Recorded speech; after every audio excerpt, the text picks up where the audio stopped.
Големата побарувачка на станови постојано ја зголемува и цената за метар квадратен.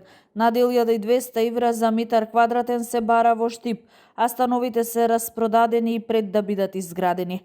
Ова е главната причина поради која цената не може да се врати во нормала и постојано се движи во нагорна линија.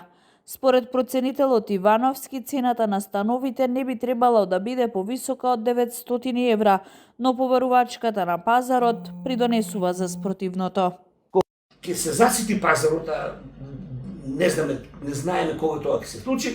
Во тој случај, овие што градат станови не може да ги нудат по 1500, ќе ги нудат по 1300, 1200, ќе дојдат и до реалната цена од 800 до 900 евра метар квадратен. Тоа е реалната цена на становите, според моите сознанија, бидејќи сум овластен проценувач од областа на недвижен имот. Сега 900 евра екстра профит на инвеститорите. Пак ќе кажам, не е тоа нивна вина, тоа е пазарна логика. Нешто се бара и тој ќе подига цената се до моментот додека има некој што ќе го плати тоа.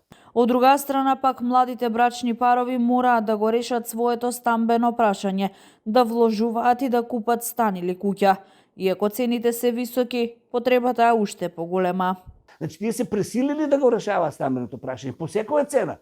Сега, тоа што кај нас условите се ригорозни во тоа дека цените се високи, младите тоа не може да поднесат, тоа се проблеми кои ќе ги пратат младите луѓе во иднина, меѓутоа државата е таа која што го создава амбиентот, барем во тие основни проблеми на луѓето.